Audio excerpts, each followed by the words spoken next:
If these walls could talk. If these walls could talk. Today's guests include Michael Pittore from Agemark Senior Living, Heather Tussing from the Aspenwood Company, Chris Nall from Atria, and Mehra from Sage.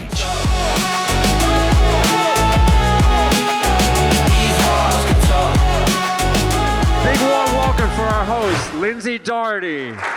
Thank you so much. Welcome to the first episode of If These Walls Could Talk. I'm Lindsey Daugherty and I'm your host. I've been in senior living for 26 years inside these walls of these communities. I've seen so many things: heartbreak, tired associates, celebrations, challenges, COVID. If these walls opened up, what would we see? Well, we're gonna find out today. We have an amazing guest list that are gonna give you all different perspectives. But I want to show you a moment. There's a moment of me here at a community inside those walls. I loved my team members. I loved those that really worked so hard every day, and we deserve to make their lives better. We're going to give you some honesty, some transparency, to look at the way we've done things, how we should do those things, and how we can get better. So I could not be more excited to welcome someone I know who's compassionate about culture, compassionate about people, and that would be Ms. Heather Tussing, the president of the Aspenwood Company. Well, hello. Hello, thank you, Lindsey. Yeah, how are you doing? I'm great, how are you? I'm doing great. Thank you so much for joining us today. I appreciate the opportunity. So I am a girl fan. I am too. That's awesome. Because I know that you started sort of like me, with lots of hats. You started out in marketing to executive director. You were brought into all kinds of situations and really had to make things work inside those walls, right? So how did that shape how you lead today at the Aspenwood Company? It definitely allowed me, when I'm making change or when I'm making difficult decisions, I'm able to go through it from the perspective of all different levels of team members, as well as how will it affect our residents and their families in the community as well.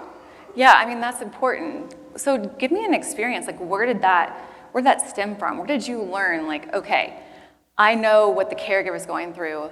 Didn't you have to do those things at one time in your career? Oh, for sure. My first role as an ED, I had been a sales director and it's skilled. I didn't know even about assisted living really, in full transparency. I took over a small 40-some unit building in Grove City, Ohio, just outside of Columbus, and I was the only full-time employee. All of my directors were part-time, so I had to learn all their roles, which was a blessing and also really difficult, but it gave me the opportunity to learn the ins and outs of every single role, and that was my first time working as a caregiver, and it was Christmas night, of course. Of course, right? Of course, the best timing.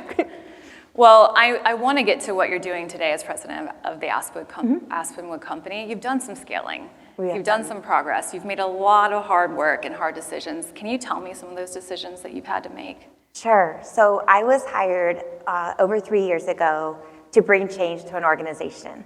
And that is exciting and daunting and all the feelings in between. And so I was really hired to change the organization around. It was a good company, but we wanted to really take it to excellent. We wanted to grow our footprint, and we wanted to work with new investor groups, and we wanted to be innovative. And so I was hired to do that, and I really started by observing the first month, and then I had to start making some really hard decisions, which affect people's lives, which is super hard. But I made sure I have a super strong team around me.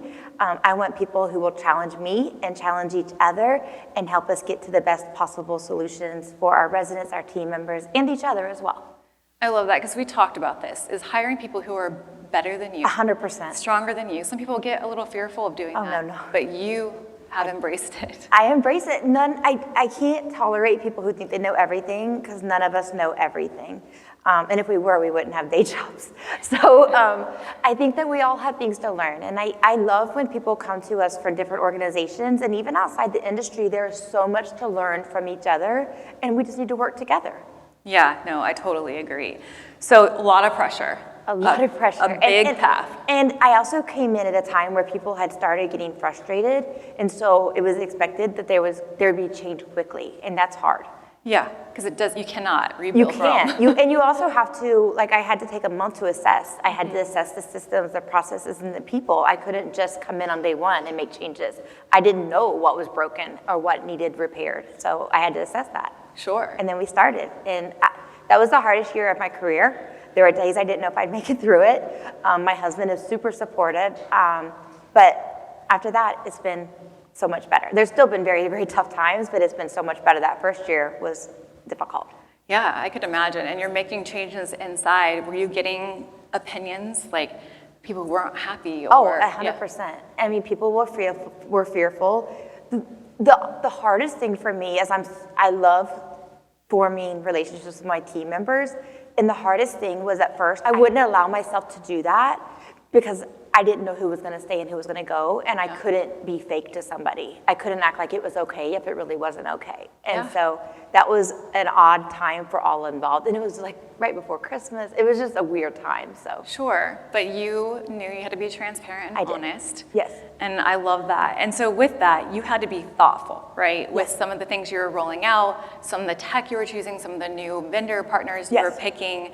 So I know we want to automate things and make things easier, but we also want to give time back, right? That's super important. So how are you taking that importance and making those decisions when you were choosing people to come along with you on that journey? Sure. So when we're looking at vendor partners, one, I look at individuals who know the industry. That's super important to me. There was one vendor a long time ago that I had to teach the industry, and I promised myself I would never do that again.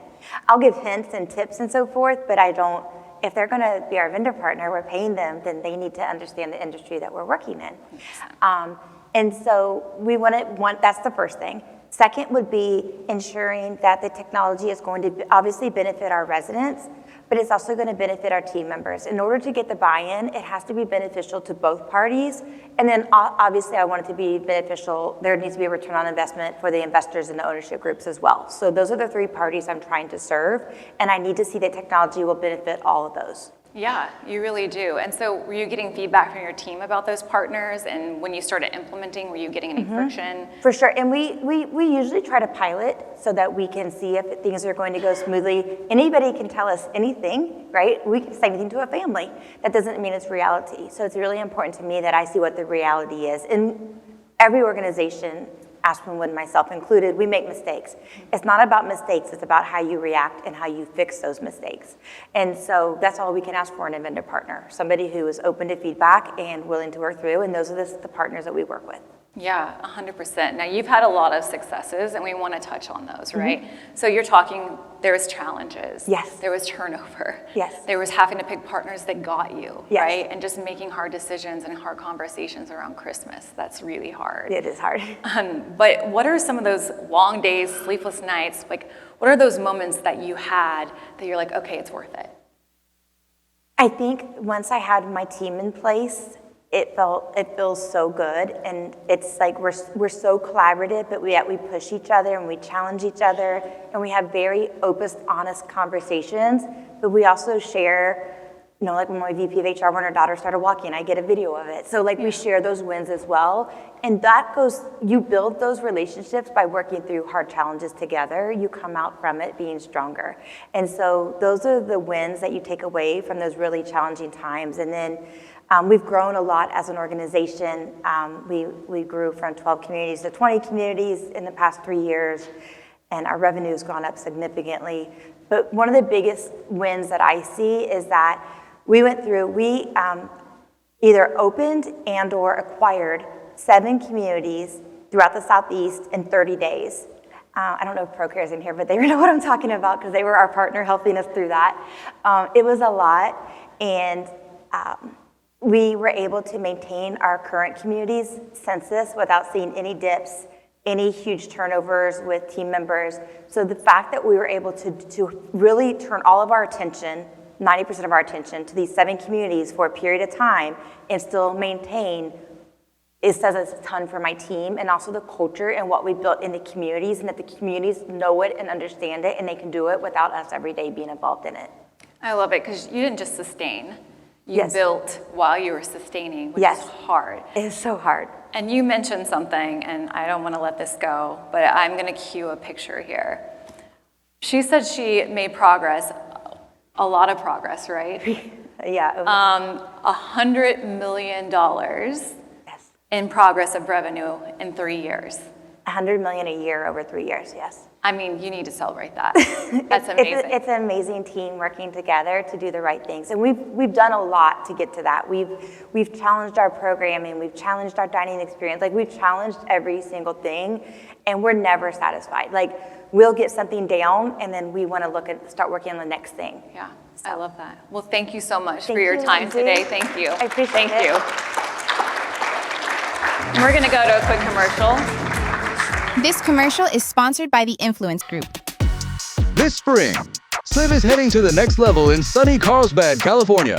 Meet future partners over a round of golf or an afternoon surf session in the Pacific. Expect bold insights from senior living leaders and unexpected voices from outside the industry. May 31st to June 2nd, fresh air, fresh thinking. Be there. And we have Chris Nall here, and I just love this background of Chris. He is the CTO of Atria, which is just absolutely amazing. Big company, big fan. But you went from hospitality, and I have a picture kind of, because you went from GE to, I think we have a picture when you were serving at Papa John's. So Chris was in hospitality and the food industry, coming over to senior living with a whole different perspective of technology. I mean, you were doing some really fast stuff, especially at Papa John's with the digital platforms and ordering and all of that. I mean, that's fast paced, right? And then you come to senior living. Okay, where were we? How did that look for you? The Papa John's experience was big on, one thing that really helped me was like boots on the ground. Like, I always tell people on my team, you have to love your problem. Yeah. And part of the problem we had there was, big surprise, youth don't like answering phones. We had a lot of paper in our stores. And then, staff turnover is 150%. Coming to senior living, we're 60% turnover, so I got that plus. But I spent a lot of time living, I actually lived in a community for about 7 days just to get that feel of what all my, the good and bad of technology is you service multiple clients. You don't unfortunately just have the CEO. So spend a week living in a community. Atria has 50 communities here in California. I will hit 7 to 10 of them in the next few days throughout this week. So I like to really bucket in every year, 20 to 30 new communities to see, because it's different. What the California resident wants is way different than the Iowa resident or the Northeastern resident. I think the boots on the ground are critical. Oh yeah, so if the walls could talk, nobody is saying that it talks differently in different areas, right? Yep. So you're able to see that Absolutely. by traveling, which is amazing. So what are some of the things that maybe shaped your strategy with tech for Atria coming from a different industry? Did you bring anything along with you, or did it just give you a different perspective? One big thing, it's not a surprise, we're a little behind. Yeah. Atria, we're very tech forward thinking. We have a lot of tool sets, can do a much better job integrating them. In the communities, all this wonderful care app, AI, monitoring, can't do any of that with infrastructure. And we are 20 years behind hotels, 25 years behind Wi-Fi in anybody's living area. And my father just turned 80. I've got a father-in-law who's 90. That generation is expecting that, is table stakes. And getting that investment is, I use an analogy, it should be treated like clean water. It should be treated like a utility. That's been probably one of the biggest barriers to overcome. We have 5 different brands at Atria, and some of them have great technology. Some of them have Alexas in rooms, smart TVs, smart lights. Our independent living side, it's a lot of DIY, but they need the same needs are there. The care levels are there. The connectiveness to their loved ones is there. And that's really the really strong theme that we see across all of our different brands. Yeah, no, it's great. And I think we've talked, and you said, what's most important is setting up the rails, that structure. So how did you combat that? How did you go inside those walls and look at the way that we're performing, as in the structure and ability to support this type of technology? What was your strategy in setting us up for that? A big part of it is I like to bring my business partners on the road. I like them to feel the problem too. It's great that they want to do this care system that does monitoring, does fall detection. I want it to be like crystal clear to them of like, we need to do this massive $250,000 step A and get the building at a level that can power everything. I want that technology barrier to be completely removed. So bringing them on the road and then making sure our ownership groups kind of understand what our peers are doing. I think events like this are excellent, that, we could share ideas. We don't build up, we acquire. So it's similar, we just personally bought a used van, and, you get the good and the bad when you buy something used. So we've had to overcome that. The other area is, we've got a lot of vendors here, like bringing them physically into the community. If you work with me, like the invite is always there to, talk to my people, see what they deal with on a day-to-day basis, and not making technology a barrier, really making that the growth engine. Yeah, that's amazing. So they're talking to your people. How about your residents? How are they reacting to technology that's being input? I know they're expecting it, but as you're putting it in, I know you're starting a few predictive things, like you're using Alexa and a couple other. It's been, we've got 2,000 Alexas in rooms. We use that to drive engagement. We saw 50% boost of engagement after putting in Alexa, 30% less e-call usage, because they're wanting to talk to somebody. And the pushback and kind of the theme of this conference is, extending that longevity, and that demographic does want the connectiveness. They want to FaceTime with the grandkids, and that's been the big use case we've sold, the underlying infrastructure on, is like connectiveness, connectiveness to their doctors, connectiveness to their loved ones. For the adult child, who's, the other big person we market to, is you can drop in on mom or drop in on dad anytime you want once we enable all this. Yeah, that's super exciting. And so when you're looking at, do you get data now from what you're doing? What we try to do is, taking the model from a lot of the care systems is passive monitoring, passive alert. So I could see, we've got 5,000 residents on our new cable solution. I could see when they turn on their TV, turn off their TV, what channels they watch. Now, I don't mind it. I don't have time for the actual content, but we want to know, Chris turned on his TV this day. Chris turns on his TV every day at the same time. That's a nice predictive indicator that Chris is awake, alert. We don't have to go knock on his door. We want it to feel like a hospitality type of experience. With the Alexas, we can see what people are engaging in, what commands they're using, and then start to prompt them to do more interaction with the voice assistants that are built into the system. That's great. Are you seeing success? Like, are any residents giving you feedback, about their mood or their activity? I know you're seeing these things. Are you getting verbal? We're getting both verbal and in-the-moment feedback. Yeah. So actually, on the screens itself, we can ask, "How are you doing today?" Yeah. It gets them using the device. It also gives us that, that productivity boost of, okay, that's one less check-in that we have to do legally on a daily basis. And they don't, everybody wants to age gracefully. You don't want to, I see a lot of females in the audience, if mom's in the room, they will interrupt you a million times when you give birth to a kid. I was moms, so I have 3 little kids. We don't want that experience. No one likes being interrupted, their sleep patterns. So there's, starting out with the end in mind of like, I want that passive data. I want to start to mine that passive data to either generate like a care assessment, generate an engagement assessment, or just keep the safety aspect there without, being overly intrusive.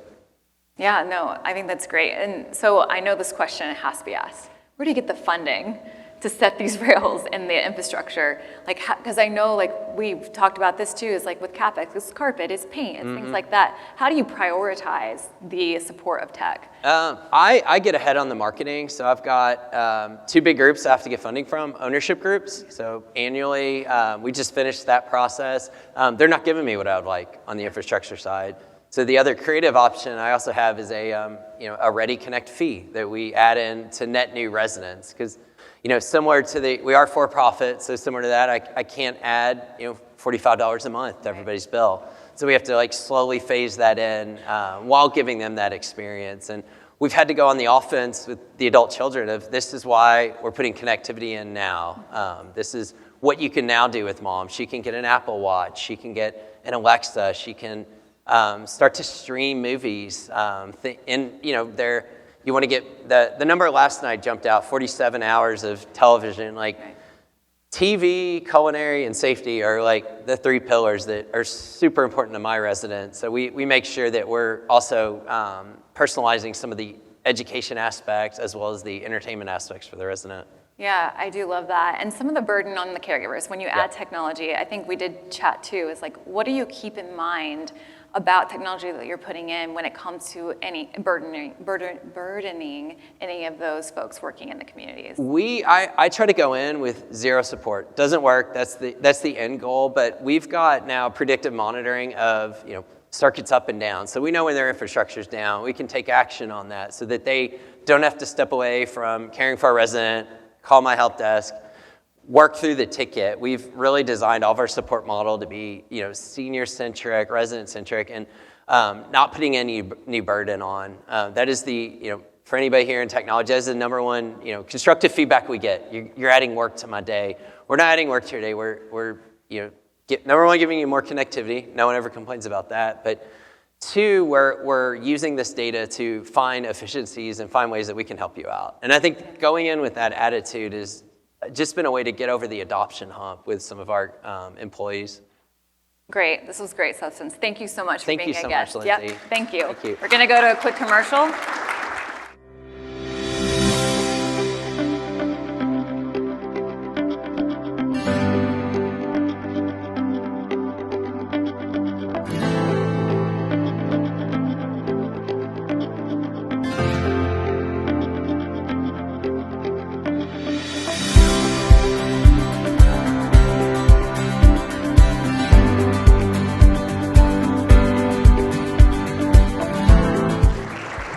Now have Michael Pittore here, and of course we have a really great image for you because we know that you are big time Wall Street, right?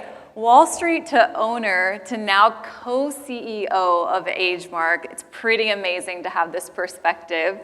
And we've had some great conversations. One thing that stands out to me about you is you say data has no emotions, right? So what do we do with our decisions? How do we act like that, right? And it's not like you're taking the human element out, but you need good data, right? And good facts to make decisions. So tell me how are you doing that? How are you taking the emotion out of some of these decision making? It's true. I think we've been around for 40 years. A lot of the data infrastructure wasn't really there. And when I started getting really involved the last couple of years, a lot of the conversations that I'd have with people when we'd be, trying to drive results were, well, I feel like this is happening, and there's nothing I can do. And, being the person that I am, is like, okay, let's talk about that. What are you seeing? Can you explain it to me? How? Right. And what I quickly realized was that we sometimes didn't have the information. We kind of were guessing, and there were a lot of assumptions made. So we spent a lot of time in the last 2 years investing in systems from the ground up that allow us to have data. That's why we work with Sage, and we've really pushed our partners on the EHR side and on the CRM side to get us that information, which a lot of us have, and say, okay, show me some objective information, because if it's objective, it's not your opinion, it's not my opinion, it's right here. So usually when someone comes in, there's usually an assumption that's already been made that it's happening because of this reason. Well, let's try to find the data first, and a lot of times that takes the emotion out of it. I always like to tell people, I care a lot about you and how you feel about this, but it's not what we're gonna make this decision on. Yeah, I mean, that's great. And that's something I think you have an example, right, where some data's come into you for upstream, right? And you're getting this data in. How are you helping the downstream, which is within the communities? So how are you taking certain data points, helping to make those decisions and helping processes downstream? Yeah, the one that I was thinking about in coming into this is a lot of times we hear, I'm understaffed. Right. Well, we start to look at information and see that, well, maybe you are, in your opinion, but are we charging for it? Are we charging for the fact that you have all this care in the building? And if that's the case, then we can probably add staff. If you're not, then we have a problem on two sides. So on this data front, we've moved from, I think one of your questions is going to be around what metrics we're trying to get away from. The traditional ratio of residents to staff, for example, is a flawed ratio that for a long time everybody talked about. Well, we've kind of moved to looking at actual wage hours compared to care hours in our EHR, because that'll tell you both. Are you getting the care revenue that you need to justify the staffing to take care of the actual acuity level in your building? And so as we talked about that more, it's interesting because people will come in and say, I'm understaffed, and they know I'm going to ask that question. They're starting to go look ahead of time and say, here's the number, and we're not where we need to be. And I'm like, you're right, you are understaffed. So that's one. I think another one that we've noticed is always, it's slow in sales. We're not getting enough leads, you name it. Well, now we can pick it apart with CRM data and say, okay, well, do you have a closing problem, or do you have a tour problem or a phone problem, right? Just looking at conversion ratios in the funnel, right? Inquiry to tour and tour to move in. So things like that start to get a lot easier when you have the information like we've all, Chris was talking about and whatnot, and it's getting easier and easier to have. Business processes as well, a lot of times we'll find problems that come up, and if we move up the stream to where it was collected, you can actually see, well, it's very clear right here, there's a communication issue that's leading to this problem that keeps reoccurring. And, it's not just because someone's doing a bad job always, it's because, someone didn't understand the why, and data helps pull that apart. Yeah, it helps a lot. I can just remember 10 years ago, we'd look at, like you said, staffing modules. We'd be plugging people in manually, trying to figure out where we need to put a certain amount of folks in, and then still friction points, right? There's still care is not being delivered as we want it to be, staff feel overwhelmed. And so like you said, the data is important because we need to know the true picture, what's in those walls, what's really going on. How are you collecting it? How do you get it? Yeah, and again, that is the difficult part that, I'm sure all of us in this room are working on all the time. And we're adding in a lot of systems. You can add systems, but then there's the old garbage in, garbage out, analogy. And you have to look at, do the people that are now using these know how to use them to their full extent? So we've made a lot of changes in the last 2 years. And for 2026, I've made a promise to everyone that we're going to slow down and we're going to just digest the stuff we have and work on engagement, right? We've actually engaged some third-party learning and education companies to come in and gather all of our tribal knowledge, as some of these groups called it, which is true. I think in our industry, specifically our company that's been around for so long, there's a lot of tribal knowledge built into people's minds about how we do things. It's not always on paper. Now, we have lots of modules and Relias and everything else, but we'd like to get something more custom to ours. Say, for example, in our EHR, they have training modules you can look at, but that's not how Agemark uses that system. That's not how Agemark uses our CRM. So trying to get people really clear on what we want them to look at is kind of the next important thing after having the tools in place to gather it, right? And things like Sage, for example, amazing information all the time, but do the people know where it is? Do they know how to act on it? And that's what I work with, Raj and all of our partners a lot on. A lot. Yeah. No, that's good. That's what you should be doing. And so we did touch on this just a minute, but I think this is really important to the progress and change of senior living, is really understanding what metrics are outdated, what are the new metrics. So you talked about maybe not looking at staffing ratios, but looking at hours, right? Salaried hours versus care hours. What other things are we doing that you would look at differently now that you can see more data? Yeah, I think that's a work in progress. We have some people that have been around for, a very long time, and they were always looking at the percentage of wage dollars to revenue dollars. And again, when you didn't have a lot of data, that might be something that's worth looking at, but that call brings in so many variables of, what are the rates in that market compared to the wages in that market, right? And so that's one that we've had to totally throw out. And it keeps coming up, and I'm like, no, that doesn't work. We got to move on to looking at the wage hours versus care hours. On the CRM side, I think, there's always this, hey, I don't have enough leads, market's slow.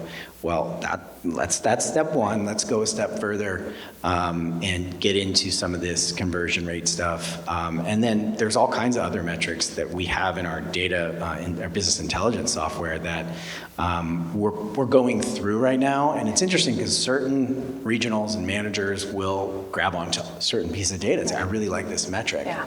Well, if it kind of fits within the framework, fine. But what I'd really like to get to is what are I've just identified two that are very clear, and then we obviously look at occupancy and revenue per occupied unit. Yeah. But trying to pick less than, say, 5 or 6 and say, this is what we managed to, so people have a clear sense of what I can do to move the wheel. Yeah, I think that was one of the things is like data can unify, right, and align voices. And when you're picking 4 to 5, different levers you could pull, it's a lot easier when you're unified on what those are. Are there any of those that stand out besides like any of those data metrics that you think like these are must-haves that you really rely on a daily basis? I mean, that wage hours to care hours one is the biggest, in my opinion. We all know that staffing is the biggest percentage of your on the expense side. So I'm constantly going back to that, and I'd like to get it into our scheduling tool, which we're working with our partners on, and even getting it real time down to, I guess you can only do it by payroll cycle, but every 2 weeks we're getting an update on what that looks like. Outside of that, again, the sales metrics we all know. Everybody looks at PRDs. Yep. But I think even in that world, in the PRD world of different expense line items, you can get pretty dialed in on real specifics. But some of this is only works if your team can digest it. Right. And we all know that you and I might be able to, and everyone on this couch, but some of the people further down in the organization, that's not their background, right? So I got to keep it simple enough that they're understanding how and why. And then once that's, unified throughout the organization, then we start layering in other things. So that's been a big push. Is sometimes I get really excited about all this information. It's good for me to know it, but it's not happening on the front line, or I don't like using that word, at the team level, always. That's what it's excited me a lot about you is because one, yes, you realize you love the data, right? But you also know it has to be digestible to all different layers within the organization to see success. And that was, I wanted to ask you, like, as you see all this data and you're processing it, how do you get it down to bite-sized pieces for those that are like delivering and executing? But what are those light bulbs for you? Like, maybe we should do it this way, or this makes more sense. Yeah, I think to the first part of that, it just has to be consistently talked about. So we have one dashboard that I look at every day, our regionals look at every day, and our executive directors look at every day. And if we make it too many others, it gets confused. So that's step one, right? And I will go into properties, because I'm in there a lot, I'll pull up the same dashboard and say, hey, have you looked at this? And I think the more they remember me being there and their then direct report being there talking about the same thing, it starts to unify some of this.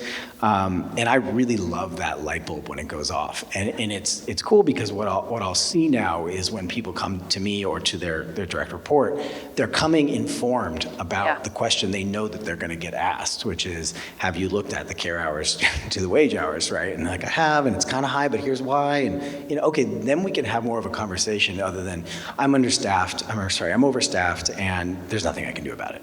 Right? Well, we know that's not true, but maybe it is, but there's always something you can do about it. Yeah. And so as I see those light bulbs go off, it's exciting. And then we latch onto them because especially with rolling out new systems, it's much easier to pull than to push. It's much easier to have someone say, I want that versus I'm going to make you use this.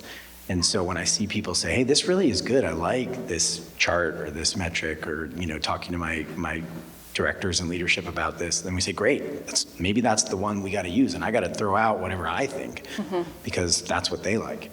Yeah, amazing. Thank you so much, Michael. I really appreciate your time today. Of course. All right, thank you.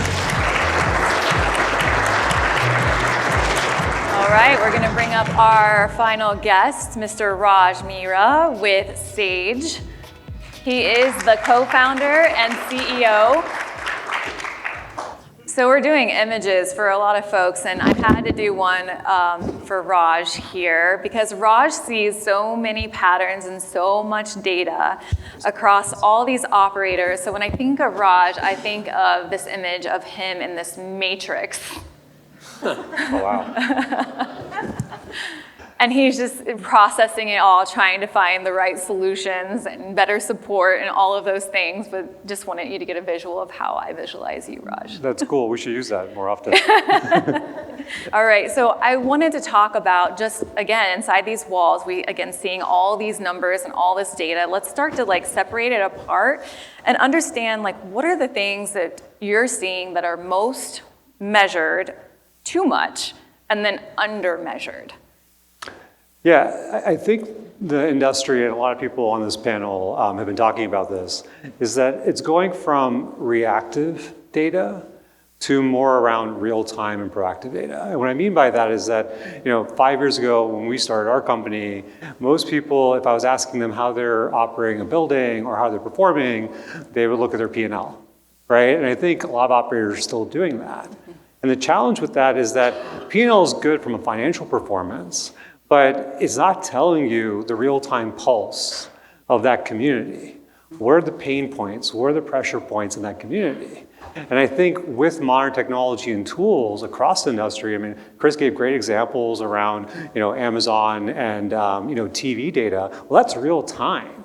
You know exactly what's happening in that moment. You know if that person is spending all their time doing TV versus other activities. Well, that's really important information. And I think we're going through a migration of where there's KPIs that are just based on P&L statics. They're not going to tell you, is this community actually set up for success? Or do you have a really bad underlying staffing problem that's about to explode that the P&L is not really telling you? And I think as we take more advantage of good technology, good tools, and we equip that data in a way, like everyone on this panel said, to analyze it in a way that's effective and efficient, you're going to start understanding without having to go to every community. While I think it's really important to visit communities, you want to know how communities operate when you're not there. You want to know, are your nurses on the community doing 40% of care staff responsibility because the care staff aren't actually leveled up to the way they need to? Well, that's important. No P&L is going to tell you that.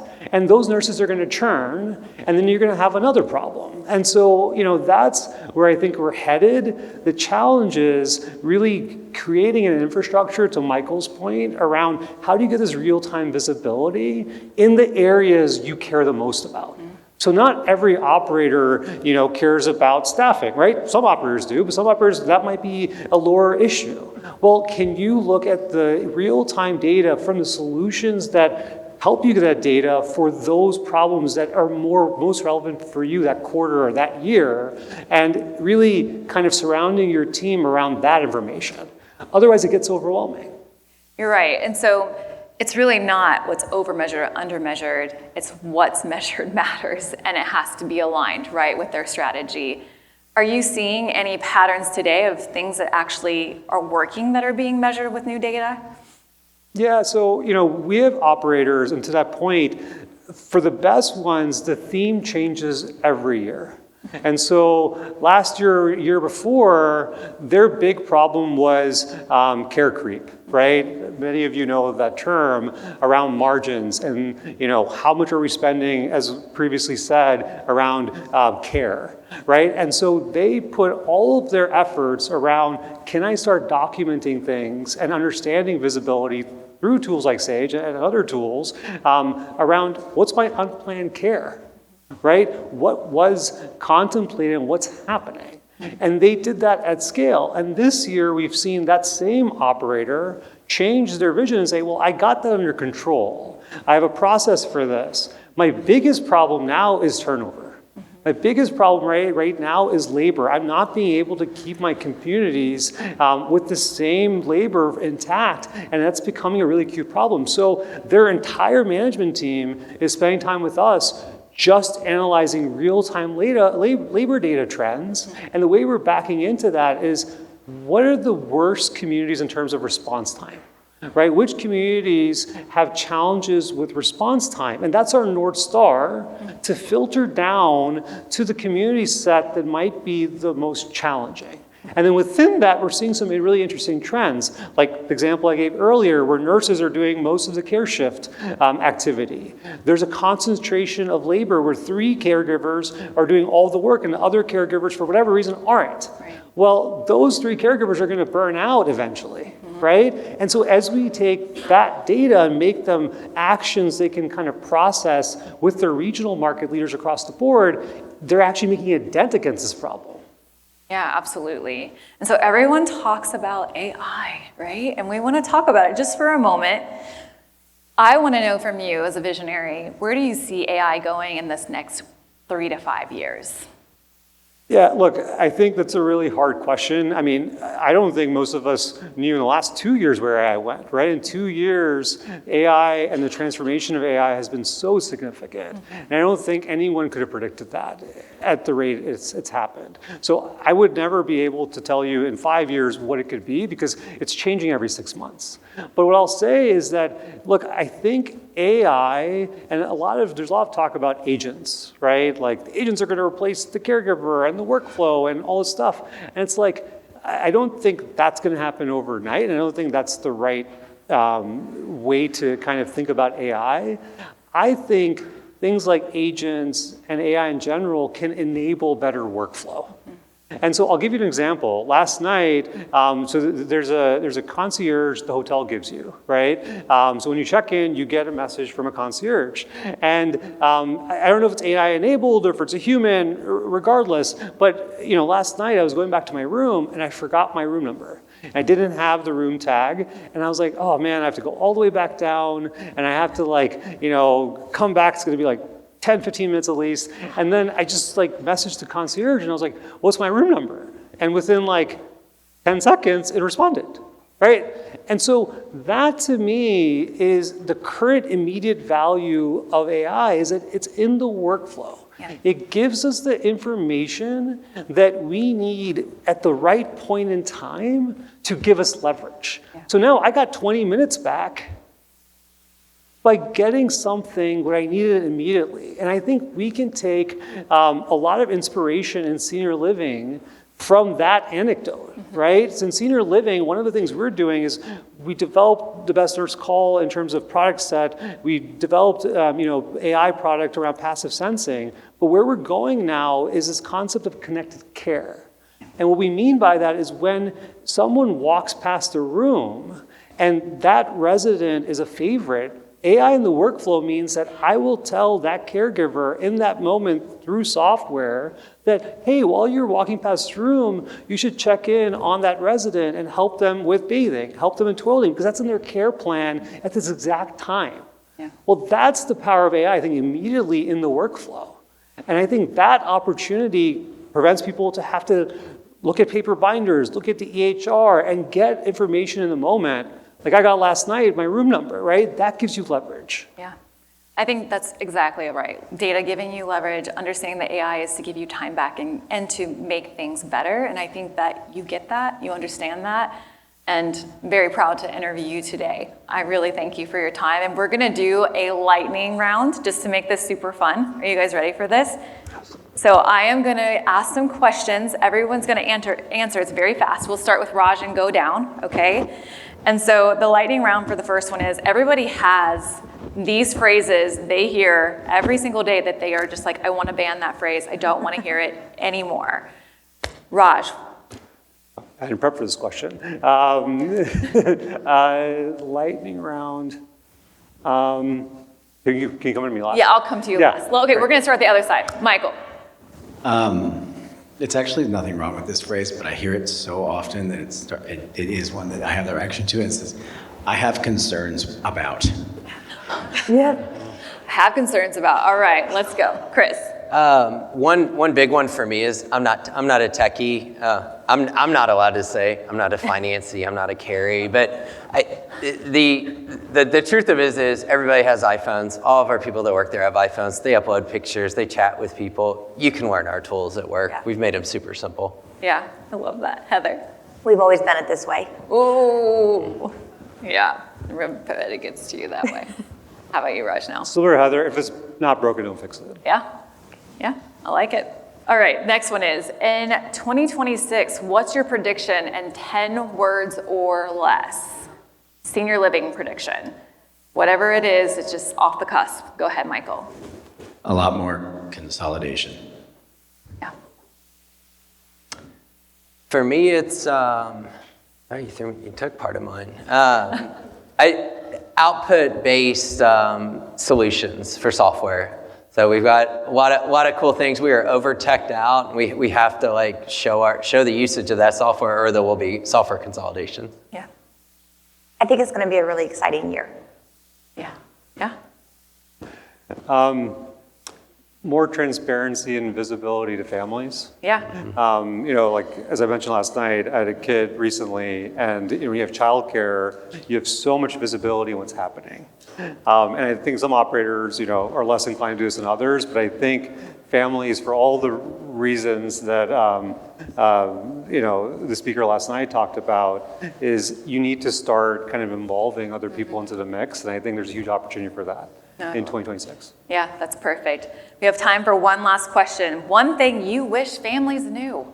A lot of them do, but just how much heart and commitment goes into the jobs of literally, you know, from the team members on site to my level. You know, I think they know that, but if there was a way to show it more, and I think with transparency, like you can see it more, but that I think that would solve a lot of things for a lot of people.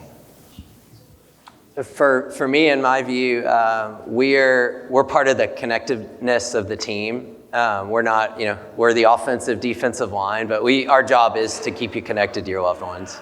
Yeah. I think for me, it would be just how hardworking team members really are.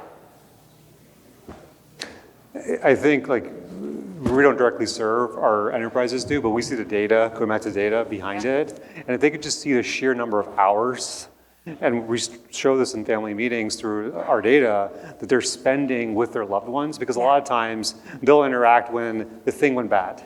Yeah. But they didn't see the 100 hours that was spent over the last several weeks to help. Yeah, no, I love it. You guys have been a wonderful guest panel. I was so excited to host you guys in this first episode, If These Walls Could Talk. Thank you guys so much, and I hope you have a great night. All right, let's give it up for our guests, and awesome job by Lindsey hosting. Thank you guys so much.